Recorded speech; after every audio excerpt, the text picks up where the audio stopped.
September 19, 2024. The Letcher County Courthouse in Whitesburg, Kentucky.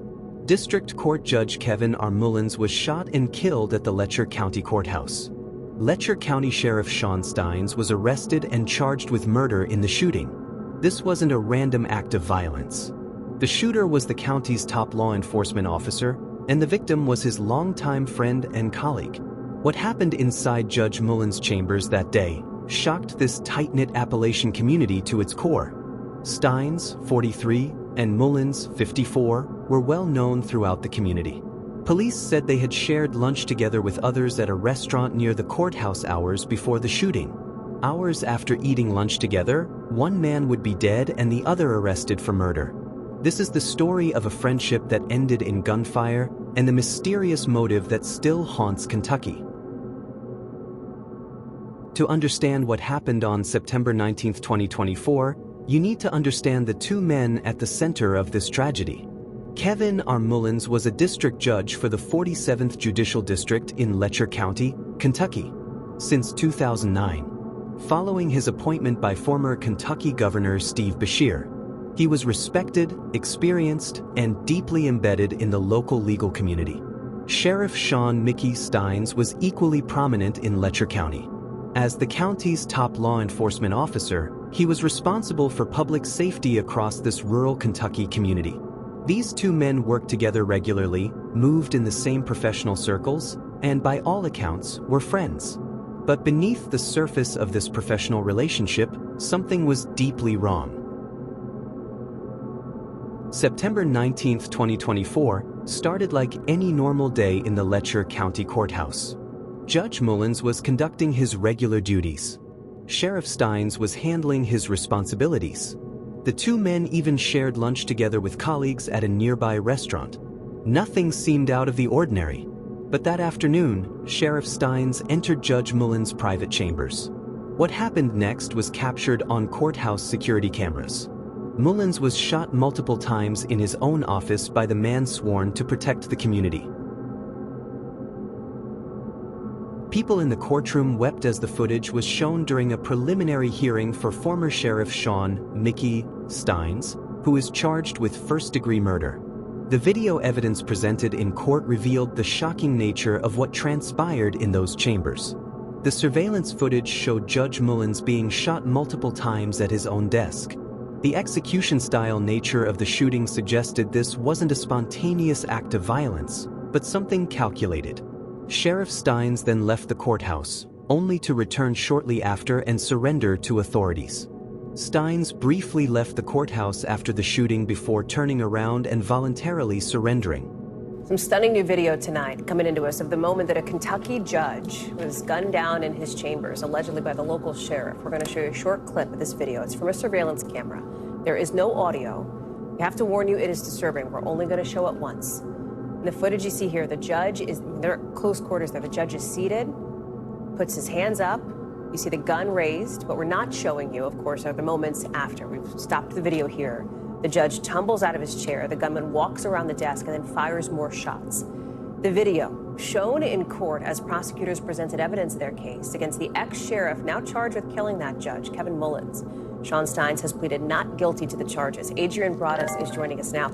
It is hard to watch even those moments of the video. Apparently, when this was played in court, you could hear gasps and sobs from those in the room here.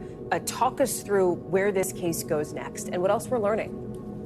Hallie, indeed, visually that video is tough to see and overwhelming for the folks who were in the courtroom. It captured the final moment of the judge's life.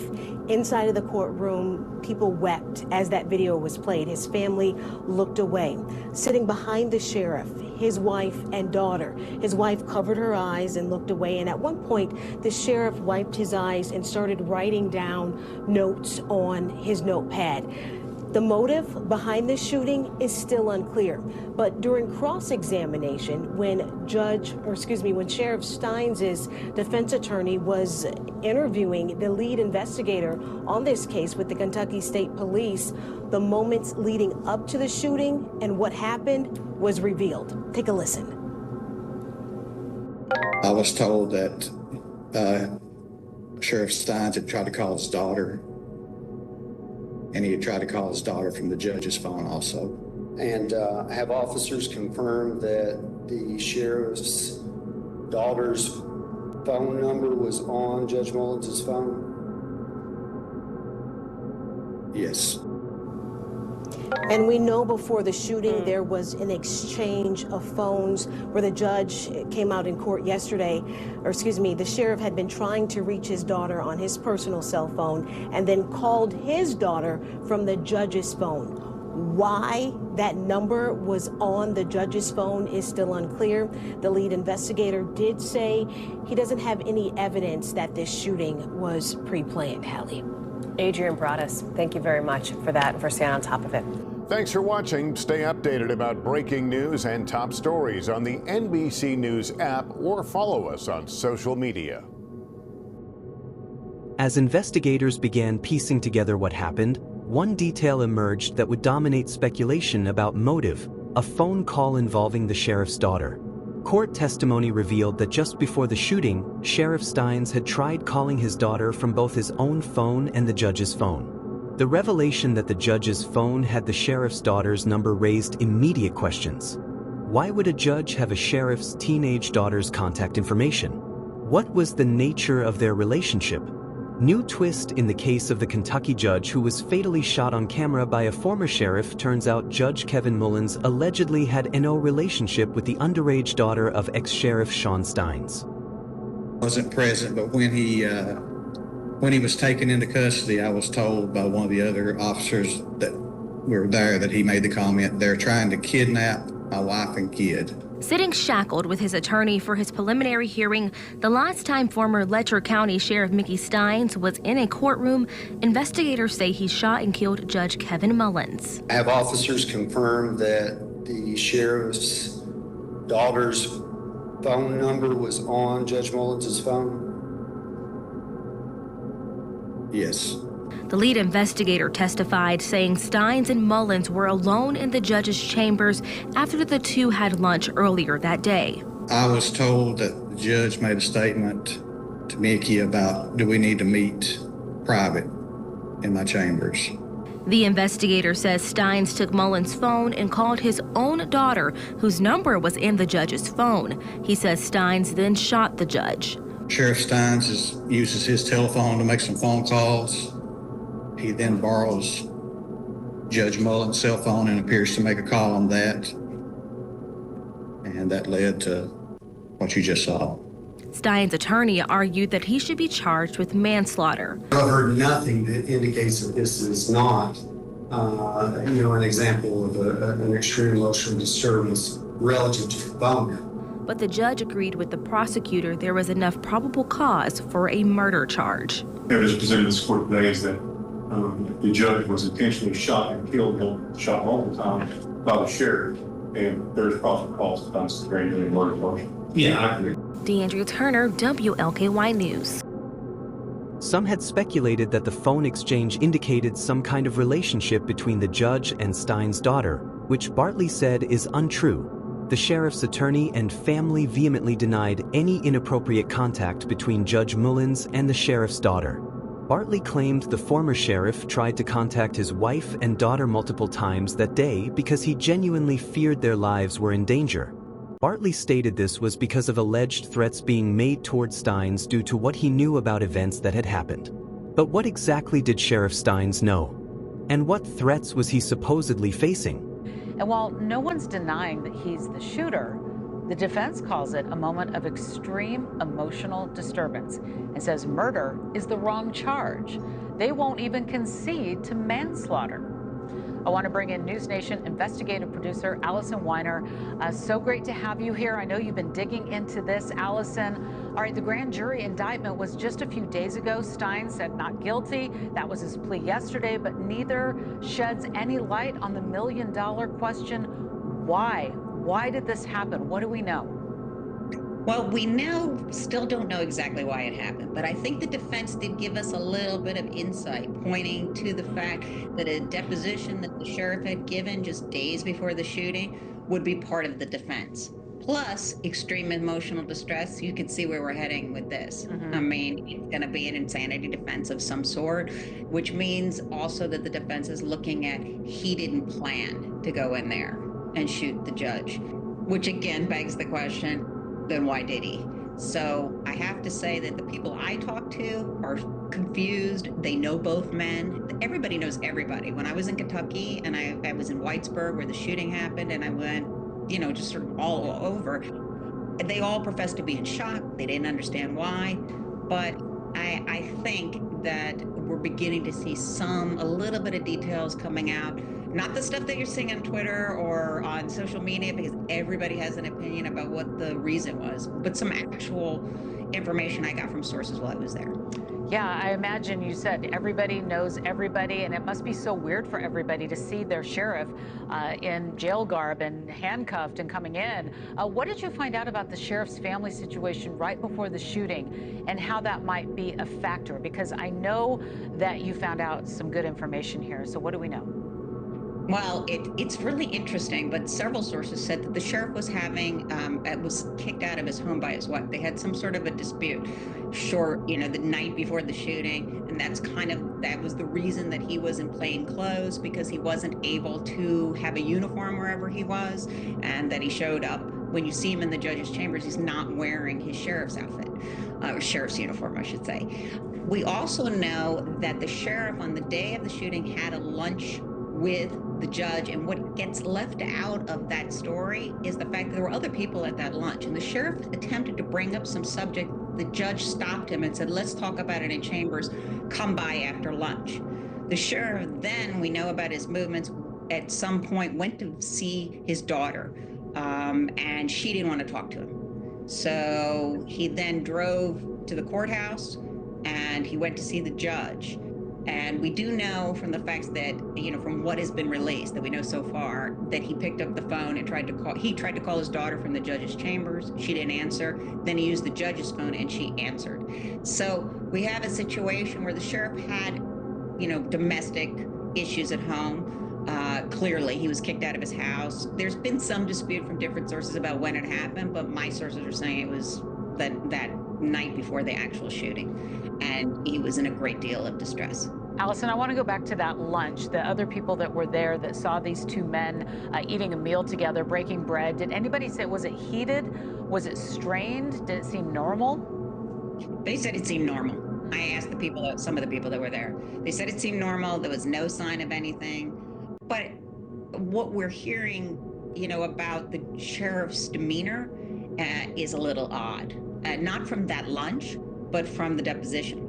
I mean, that's why the defense is looking that way. All right. So what about this pending civil case against the sheriff? How is that possibly related? Do we know anything more about that case? We know a lot, and that's kind of where everything's going. Okay. The civil lawsuit, it's a civil rights lawsuit that was filed by a plaintiff who alleged that the sheriff knew or should have known that she was being, sexually assaulted by one of his deputies. And that he actually, the lawsuit says that he didn't properly train. He's accused of not properly training that deputy. And the deputy was trading, preferential treatment for sexual favors. And basically, we're talking about women who are in have drug offenses and are trying to get into rehab, not go to jail. And it's all based on one person who is in charge of their ankle bracelet if they get home detention, who can make a phone call and the next minute they're in jail. So it's kind of a terrible situation. Thanks for watching. Go to joinnn.com to find News Nation on your screen. And don't forget to click the red subscribe button below to get more of News Nation's fact-driven, unbiased coverage. As the case developed, Sheriff Stines' defense team began building a picture of a man in mental crisis. Upon evaluation of Mr. Stines, it appears that he is still in an active state of psychosis. Her report from 4 days after the shooting stated, multiple witnesses claim Stines was experiencing psychosis at the time of the shooting. Friends and colleagues reported that in the days before the shooting, Sheriff Stines had been acting strangely, making paranoid statements, and behaving erratically. Stines had told others that his wife and daughter's lives were in danger. Tonight we're learning more about about the mental state of former Letcher County Sheriff Shawn "Mickey" Stines. He's indicted for murder in the shooting death of Letcher County Judge Kevin Mullins last September. A newly released mental health report suggests he may not have been in the right state of mind at the time of the crime. The mental health evaluation from the Leslie County Detention Center says Stines appeared to be in an active state of psychosis in the days after the shooting and apparently had no memory of what happened. It also noted that Stines did not appear to understand his charges or surroundings and was experiencing some paranoia at the time. This video obtained by Fox News Digital shows Stines in a paranoid state moments after the shooting, insisting that police or someone else was going to kill him. Be fair to me now. Be fair. I seen the look from Hudson to Eggy. Y'all, come on now. Don't kill me. Don't worry about that. I mean, let's be fair. Nobody's gonna lay a finger on you. I promise that. Don't shoot me. Why Stines called his daughter before the shooting has long been questioned as well. His attorneys allege in the new court documents that the sheriff was in fear for the lives of his wife and daughter based on a past threat he claims someone made toward him. Sheriff's office staff members also took note of Stines' quote, very strange behavior, even claiming he made phone calls on the day of the shooting to check on a family member that had been dead for years. Prosecutors have filed a motion asking that the former sheriff's murder trial be held in a different county, but according to new court filings, Stines' attorney is pushing to keep the case in Letcher County, claiming media coverage is so broad that moving the case would actually taint his right to a fair trial. Attorney Jeremy Bartley is planning an insanity defense. Another layer of complexity emerged when investigators discovered a lawsuit connected to both men. The lawsuit filed in 2022 alleges that Stines failed to train one of his deputies properly. The woman who filed the suit, Sabrina Atkins, claims that Deputy Ben Fields forced her to engage in unwanted sexual acts in Mullins' chamber. The lawsuit didn't directly implicate Judge Mullins in any wrongdoing, but it established that his chambers had been used for criminal sexual misconduct by one of Sheriff Stines' deputies. Could this connection have played a role in what happened on September 19th? Did Sheriff Stines blame Judge Mullins for something related to this scandal? It's been 1 year since former Letcher County Sheriff Shawn "Mickey" Stines was arrested for shooting and killing District Judge Kevin Mullins inside his chambers. We're learning new details about the days leading up to that shooting. Kylie Hill has the story. Just 3 days before then-Sheriff Shawn "Mickey" Stines allegedly murdered Letcher County District Judge Kevin Mullins, Stines gave a deposition in a civil suit. The lawsuit I filed, I guess, got tangled up with the allegations that Sheriff Stines murdered Judge Mullins. That's Ned Pillersdorf. He represents Sabrina Atkins, who filed a 2022 federal civil rights lawsuit. It was against Letcher County Deputy Ben Fields and others in the sheriff's office. The world has changed. I never had hardly any female clients, and I'd say most of my caseload, I'm a criminal defense lawyer, is women and drug charges. That's what's going on in Appalachian courtrooms today. Atkins' testimony led to a prison sentence for Fields. He ran the county's home detention program. Atkins testified that the system puts women at risk of sexual exploitation. The reality is we have the courts are flooded with women, drug charges, and often the only way to get them out of jail is an ankle bracelet. And these women are so easily subject to sexual extortion. Atkins alleged she couldn't afford the $85 weekly fee charge for her ankle bracelet, and Fields provided favorable treatment for sex. The lawsuit alleges this happened inside Mullins' chamber for 6 months. He does have some videotapes of some stuff in the judge's chambers. What kind of stuff? Just with girls sexual and stuff. What describe? Have you seen the videos? I've seen one, partly, just them having sex with girls for their baby to get out of jail. Who was having sex? Ben and just some higher ups up there. Who? The judge and you saw the video? Yeah. It also accuses Stines of deliberate indifference and failing to adequately train and supervise. The reality is if you're a woman on an ankle bracelet with a drug charge, you know a simple phone call to the judge that you violated some term, you're back in jail.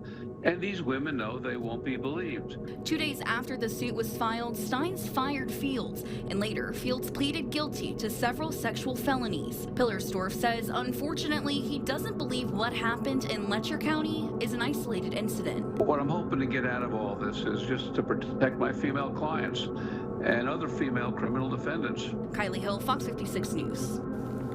Stines is being held at the Leslie County Detention Center without bond. Court filings show prosecutors are seeking to have the trial moved to another county, claiming Letcher County residents had to vote for Mullins and Stines at some point. Stines' attorney is planning to present an insanity defense.